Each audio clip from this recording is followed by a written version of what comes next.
네, 프레스룸 라이브 유튜브 채팅창에서 활발하게 토론하시면요. 시청하는 재미가 2배, 3배가 되니까 많은 참여 바라겠습니다. 저희 프레스룸 라이브의 뉴스 핵심 관계자분들 나오셨습니다. 안녕하십니까? 안녕하세요. 안녕하세요.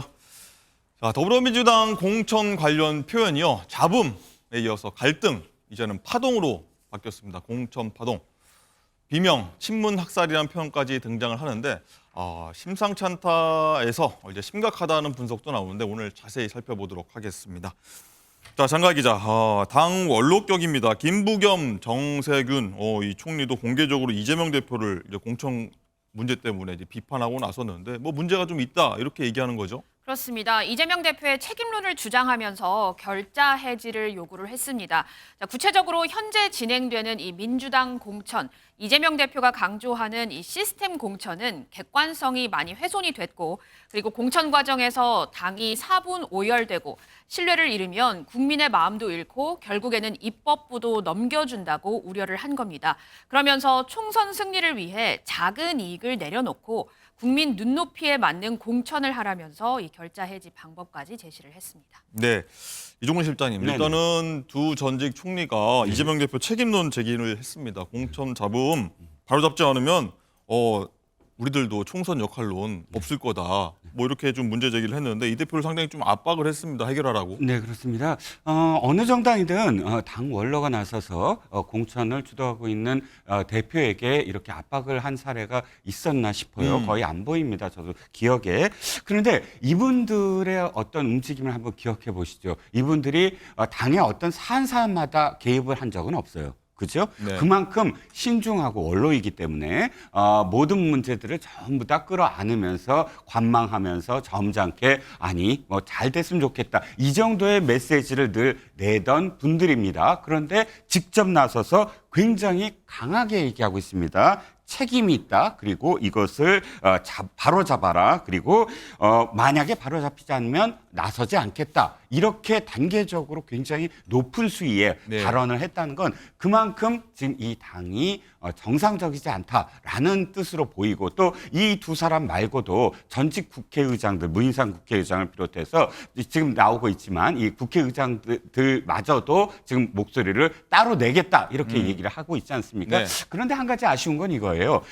이런 기사가 나오자마자 지금 공식적이진 않지만 이재명 대표 측에서 이렇게 나옵니다. 이해찬 대표를 선대위원장으로 그럼 하겠습니다. 이런 기사가 나왔어요. 네. 저는 이게 공식적이지 않길 바랍니다. 그런 이야기가 아니거든요. 네. 선대위원장을 한다 만다가 아니라 당에 문제가 있다라는 걸 어쨌든 봉합으로 해야 된다라는 네. 겁니다. 저희가 할 얘기를 한꺼번에 다 해주셨습니다. 그렇습니다. 하나씩 더 예, 예. 자세하게 나눠보도록 하겠습니다. 자, 양진 변호사님, 일단은 이종훈 실장이 말씀하셨다시피 김부겸 총리가 전직 3명의 국회의장들을 만났는데 구체적으로 좀 어떤 논의가 좀 얘기를 했다고 하나요? 네, 말씀해 주신 것처럼 김부겸 전 국무총리와 그리고 임채정, 김원기, 문희상 전 국회의장이 21일에 만났는데요. 만나서 이 하위 20% 통보에 비명계가 대거 포함된 데에 대해서 유감을 표명을 했고요. 네. 그러면서 이 대표에게 공정한 공천을 촉구했습니다. 정세균 전 총리 같은 경우에는 미국으로 출국을 해서 참석을 못했는데요. 이 뜻에는 함께 하겠다라고 밝혔고요.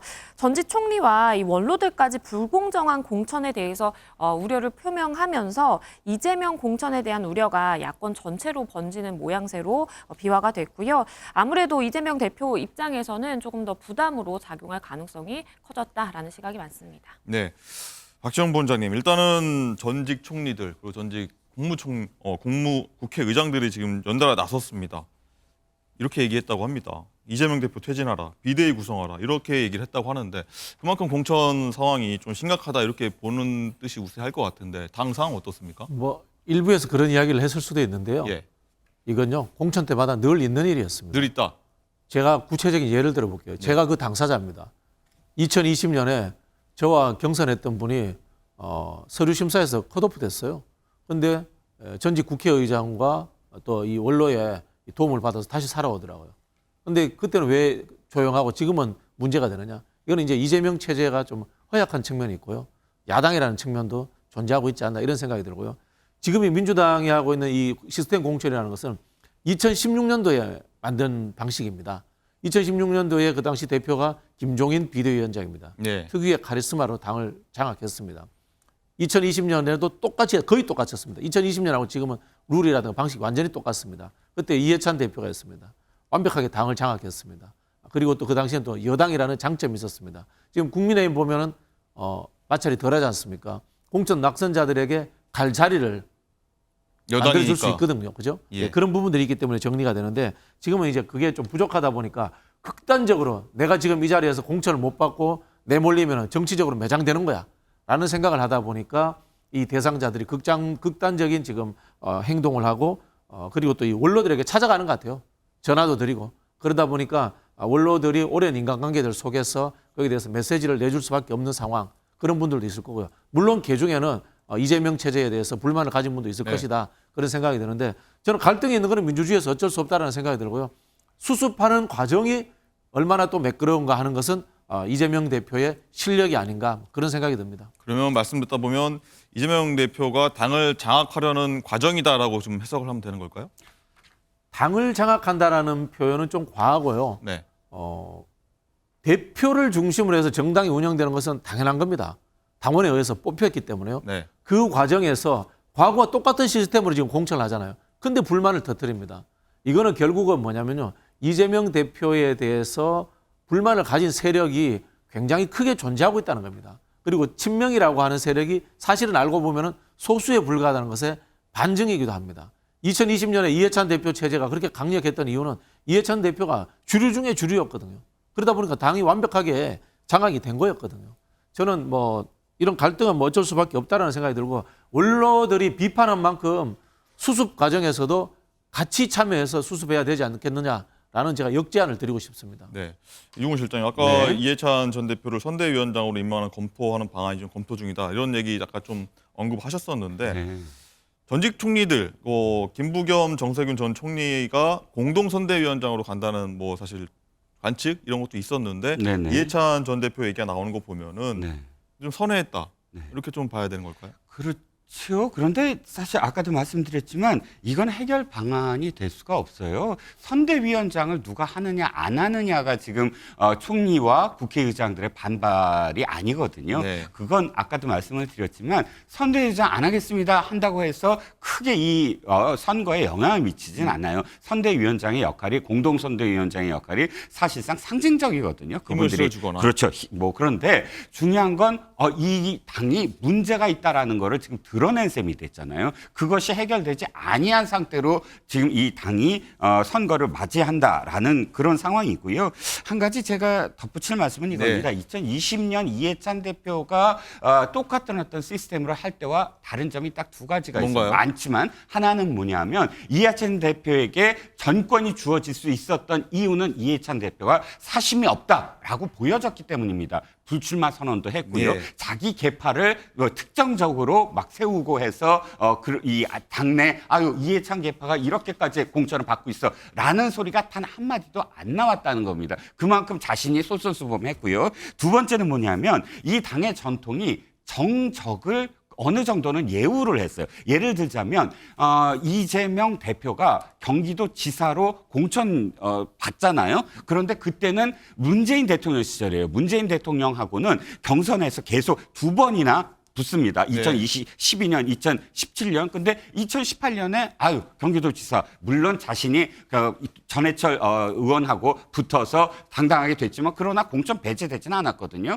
최소한 저는 박용진 의원과 관련된 지금 비판은 왜 나오냐면 박용진 의원과 당권 경쟁에서 굉장히 심각하게 사실 서로 부딪혔거든요. 네. 그렇다면 박용진 의원이 정적이라고 볼 수가 있어요. 당내에서는. 근데 바로 그다음에 총선에서 10%다. 이러니까 물론 오해의 여신이 있겠죠. 아무리 정당하다고 하더라도. 그러니까 자신은 어쨌든 그렇게 공천도 받고 경기도지사가 됐으면서 자신의 정적이라고 하는 자신이 당권을 잡았을 때 정적이라고 하는 박용진 후보를 저렇게 한다라는 이야기가 그래서 나오는 거죠. 네.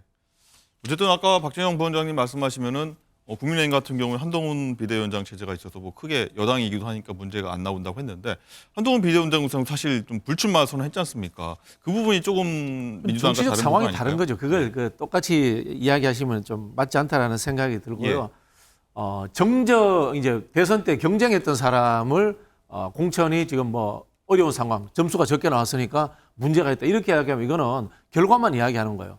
예를 들자면 그러면 지난 대선에서 윤석열 대통령하고 이재명 후보하고 경쟁을 했단 말이에요. 그래서 경쟁에서 지고 나니까 검찰권을 동원해가지고 이렇게 탄압을 합니까? 이렇게 이야기하면 무슨 할 말이 없지 않습니까? 그럼 제가 이런 비판하면 윤석열 대통령 쪽은 이렇게 이야기했죠.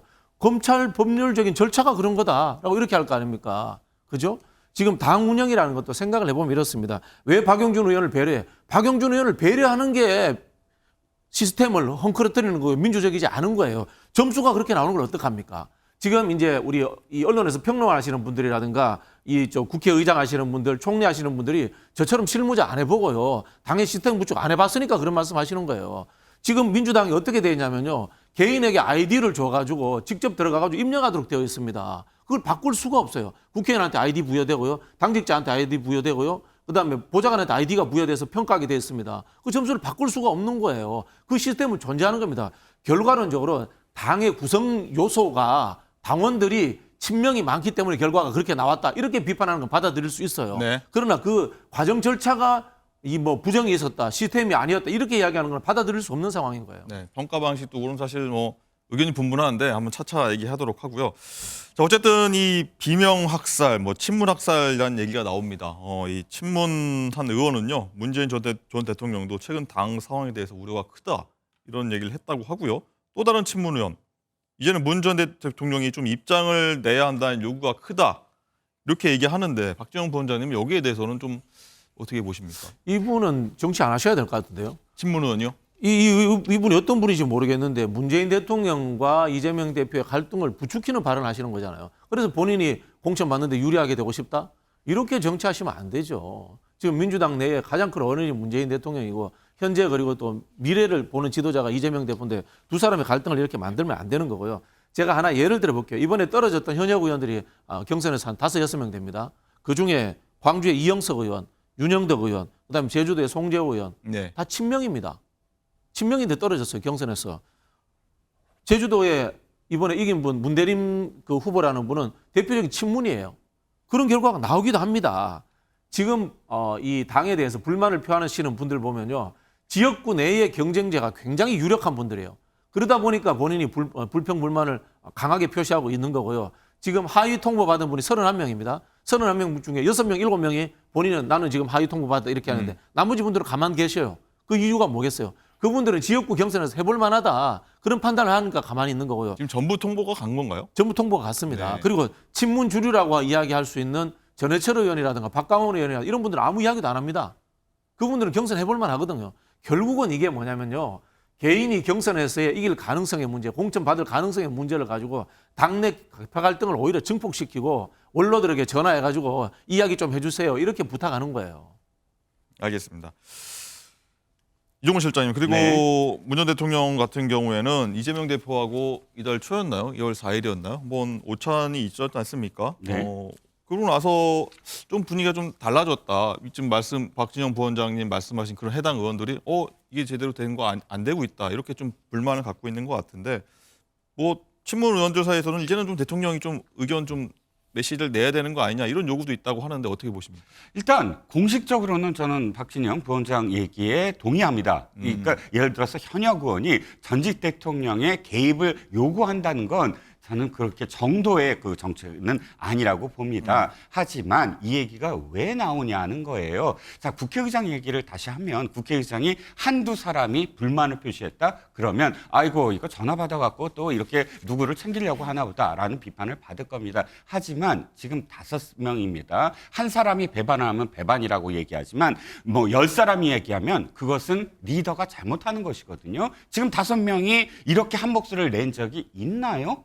국회의장들이나 혹은 이 총리들이 전부 다 이렇게 한 목소리를 내고 있습니다. 공천 시스템이 잘못됐다고요. 왜 그렇습니까? 지금 친명 말씀하셨지만 사실은 그래서 또다시 2016년도에 한 새누리당 꼴 똑같다라고 얘기가 나오는 겁니다. 자, 문학진 의원 친명이었습니다. 뭐 다른 생각이 있으실지 모르지만 경기 평택 항만공사 사장을 경기도 지사 시절에 이재명 지사가 주었을 정도로 또 문학진 의원 입장에서는 성남시장 시절에 2012년에 제일 먼저 내가 달려가서 당신 손을 잡고 함께 선거운동을 띄워줬다. 패배한 선거지만 이라고 기억하는 서로의 관계입니다. 그런데 아주 찐명, 그러니까 더민주혁신회의에 몸담고 있는 안태준이라는 그 지역에서 이름도 없는 사람한테 갑작스럽게 30% 나오고 10%가 나온다? 이 얘기 때문에 어떻게 얘기가 되느냐 하면 친명도 소용없다. 찐명을 내세우려고 하나 보다. 얘기가 문학진 의원 입에서 나오고 있습니다. 그러니까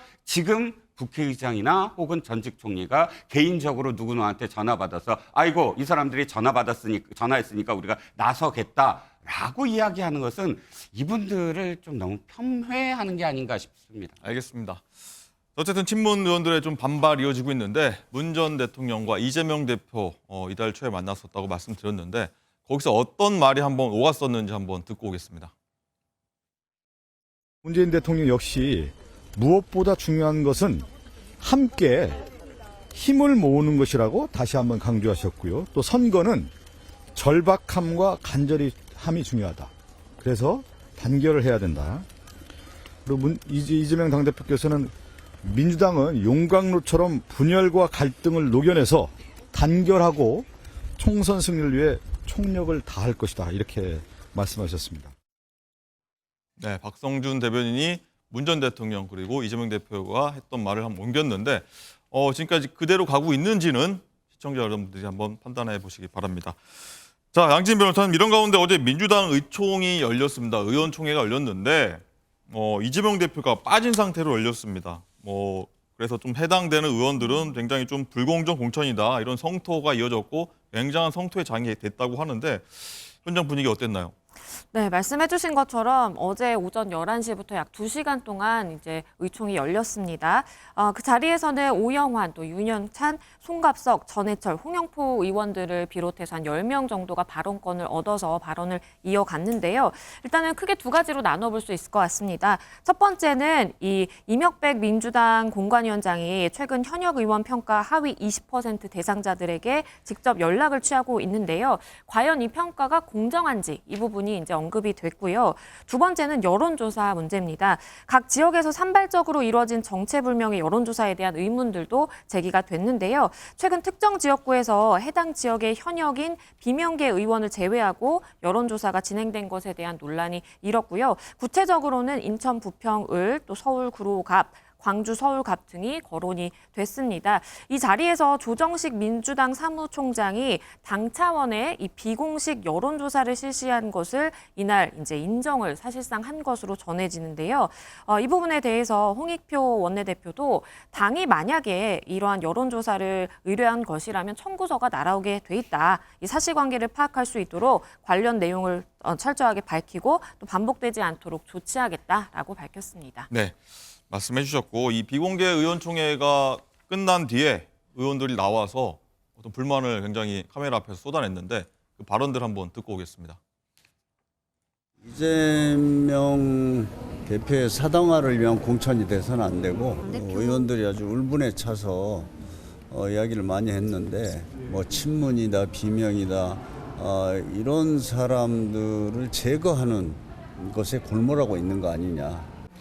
여론조사 관련해서 너무 여러 군데 또 너무 무분별하게 이렇게 진행되다 보니까 거기에 대한 문제제기가 많이 있었죠. 많이 있어요. 사무총장은 대체로 당에서 한 것이 맞다. 부부로 치면 같이 살 의지가 있냐 뭐 이런 것처럼.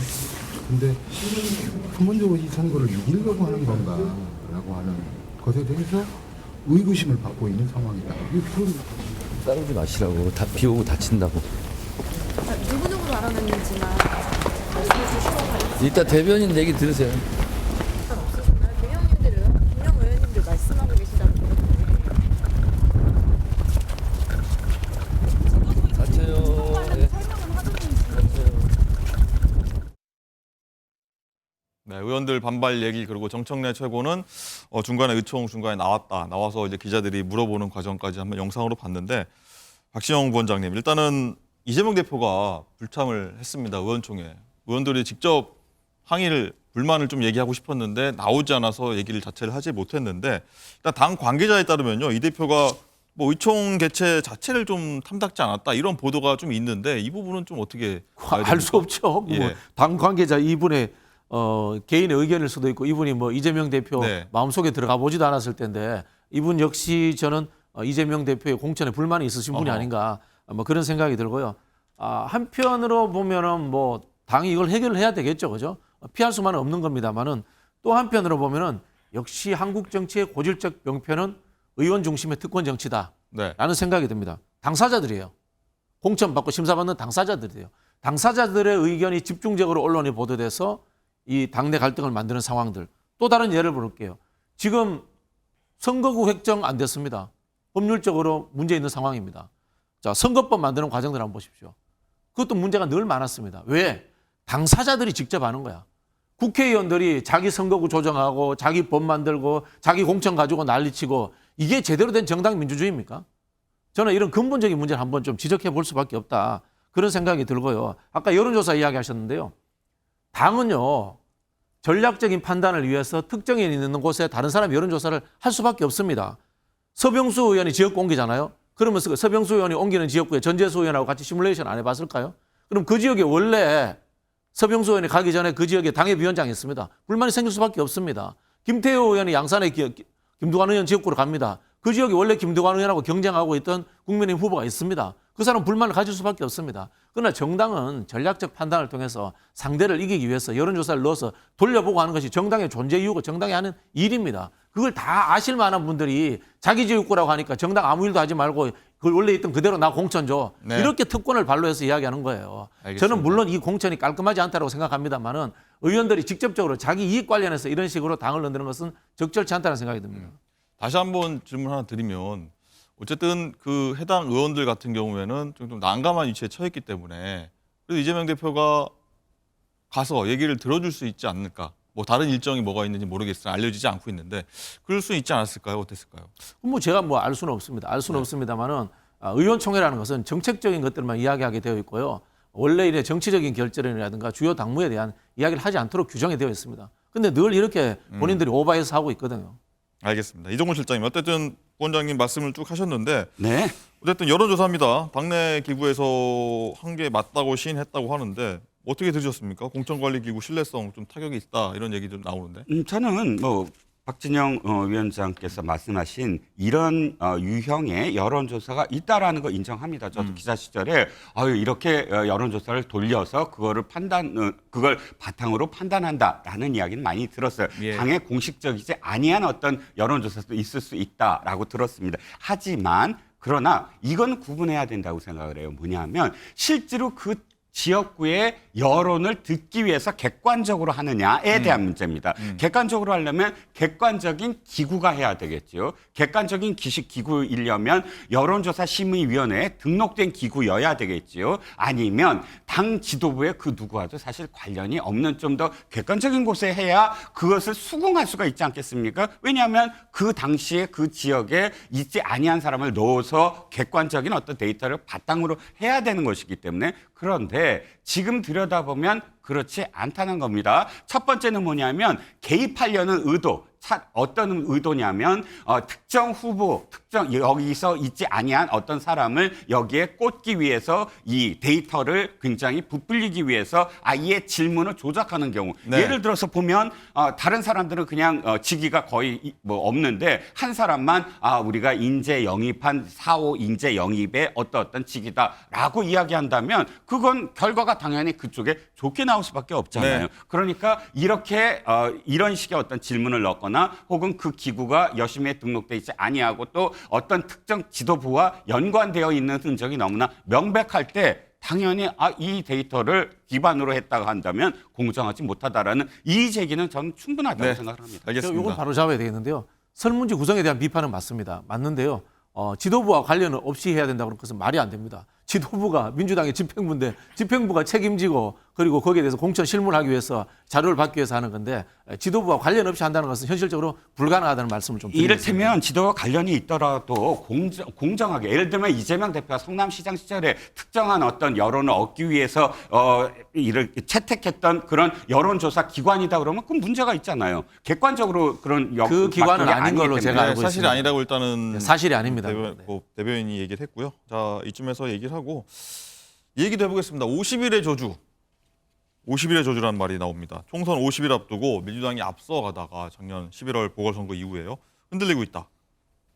여기서 또 이재명 리더십이 흔들리는 거 아니냐. 자객, 사천, 비명 행사 이런 얘기 나오면서요. 박지원 부원장 어떻게 보십니까? 이재명 리더십 그래도 굳건하다 이렇게 보십니까? 이거는 정치 잘 모르는 사람들이 그냥 이 재밌는 단어 만들어낸 거예요. 뭐 과거와 비교해서 나오는 그렇죠. 얘기입니까? 2012년 그 총선을 이야기하시는 것 같은데요. 네. 2012년 총선에서 민주당이 공천 실패해서 진 게 아닙니다. 그 당시에 민주당이 의제 설정이 제대로 된 게 없었어요. 의제 설정이 안 됐다. 의제 설정이 안 됐죠. 그 당시에 이제 박근혜 대표가 그 비대위원장으로 들어오잖아요. 비대위원장으로 들어오면서 경제민주화, 그다음에 김종인 위원장을 데리고 오면서 이 경제민주화를 사람과 더불어서 전면적인 이슈화를 시켜냅니다. 민주당은 그때 정권 심판론에 의해 이슈를 못 만들어냈어요. 공천의 문제는 크게 중요하지 않습니다. 물론 지금의 공천은 저도 매끄럽지 않다고 봅니다. 네. 잡음이 많다고 봅니다만은 공천이라고 하는 것은요, 끝나고 나면은 또 이렇게 주저앉아 버려요. 이슈라는 것이. 그럼 뭐냐? 결국은 정권 심판론과 그다음에 정권 심판론에 있어서 구체적 강론들이 국민들에게 제대로 어필될 수 있는가라는 국면 전환을 어떻게 빨리 하느냐의 문제지 공천만으로 끝난다 이렇게 이야기하면요. 현대 선거에서는 공천 잘한 정당은 역대 없습니다. 네. YSDJ 같이 오너십이 작동하는 정당에서는 공천이 깔끔하게 이루어집니다. 그러나 그 이후에 민주화 이후에 어떤 정당도 공천 갈등이 없었던 정당은 존재하지 않습니다.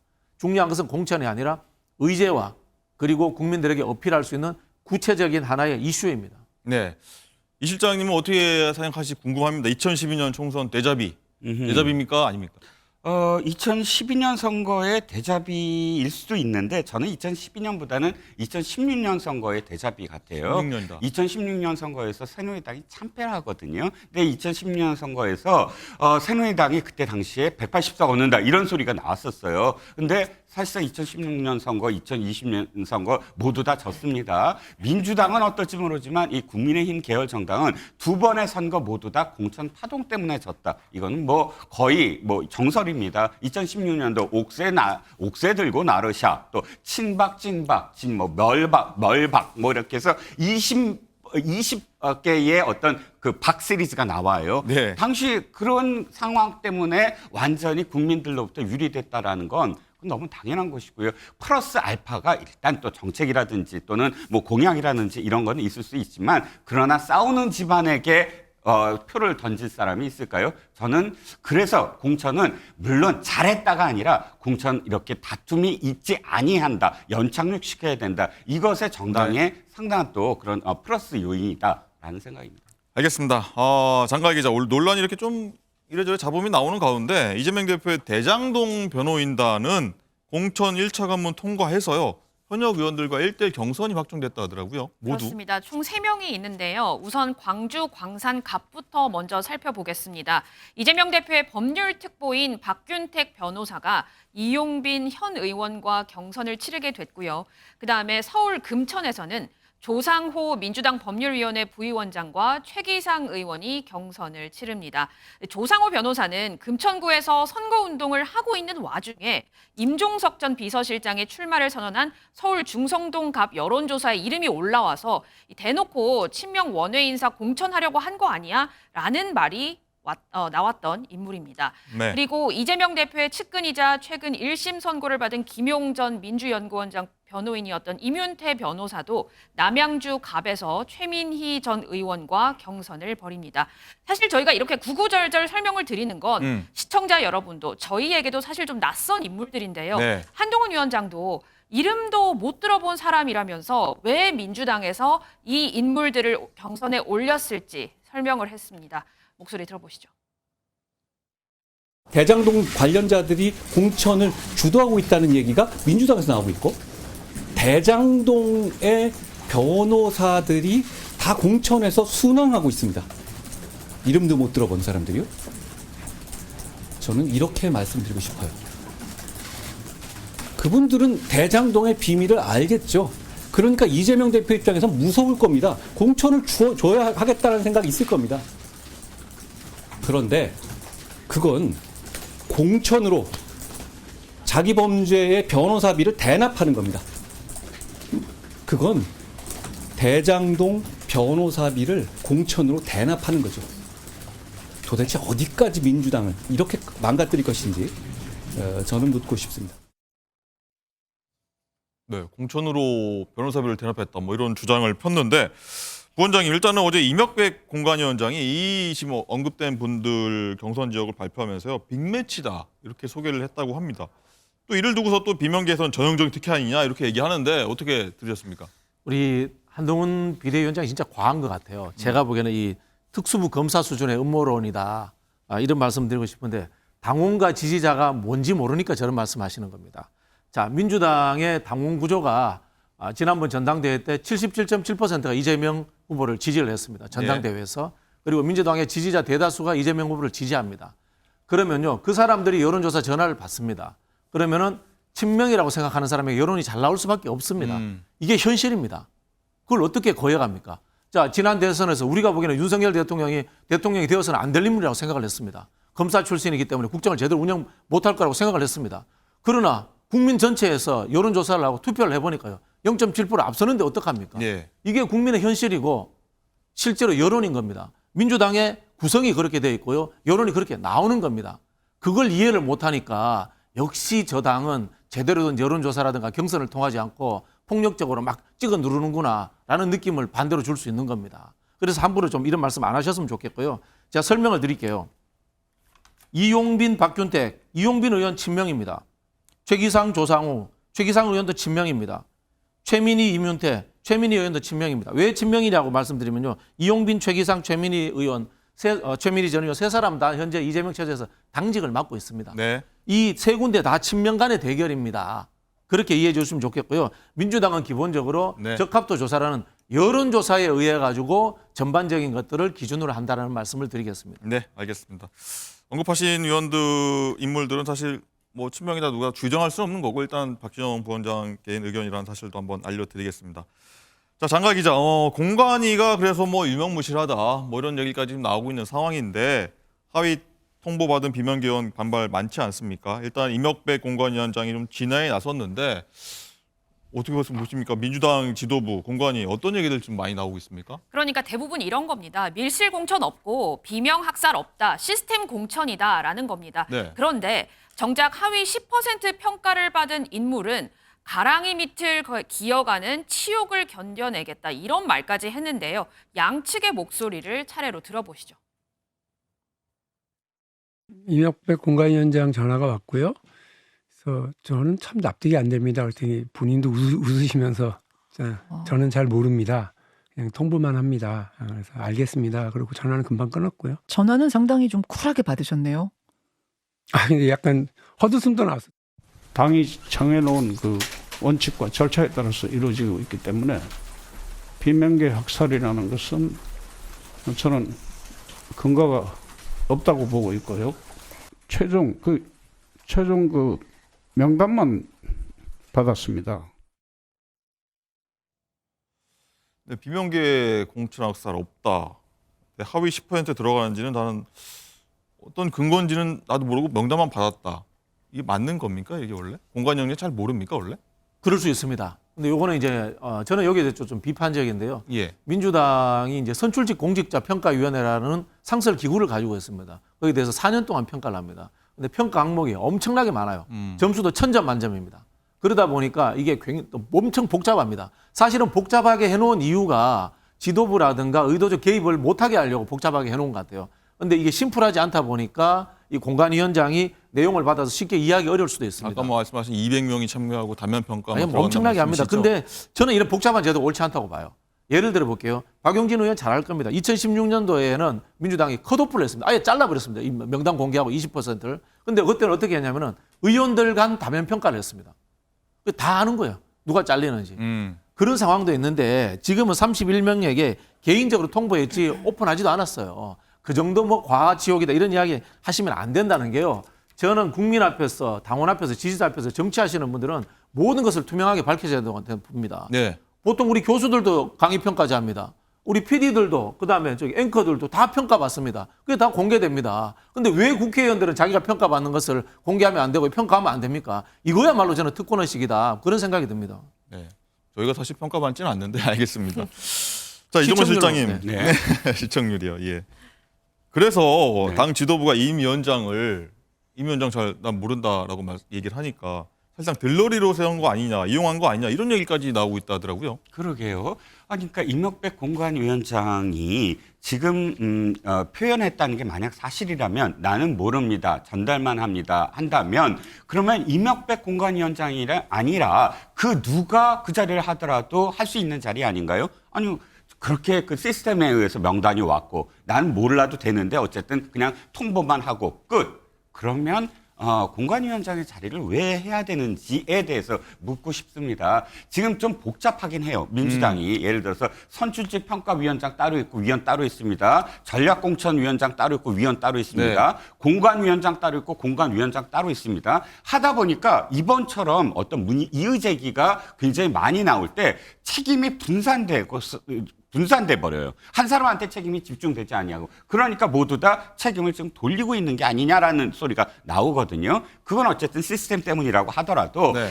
공관위원장은 총 책임을 지는 사람이죠. 그리고 자기의 철학이 어느 정도는 있어야 돼요. 공정하고 투명해야 되려면 자기가 지금까지 정치학자로서 뭐 어떤 걸 봤는데 내가 지금 딱 보니까 이건 공정할 수밖에 없다. 최소한 그걸 다 알지 못하더라도 그렇게 설득을 해야 되는 자리가 공관위원장인데 나는 모릅니다. 전달만 합니다. 라고 대답을 한다면 대단히 무책임하고 대단히 공관위원장을 왜 그러면 자리를 마련했느냐라는 비판이 그래서 나올 겁니다. 네.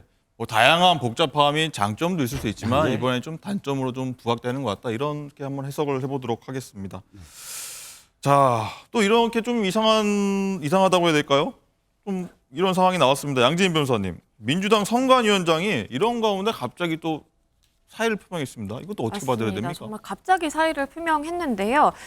민주당의 경선 과정을 관리하는 직책을 맡고 있잖아요. 선거관리위원장 정필모 의원이 21일 사의를 표명했습니다. 사실 이날 오후 10시에는요. 1차 경선 결과 발표가 예정이 되어 있었는데 예. 발표 당일에 갑작스럽게 선관위원장이 사퇴한 것이고요.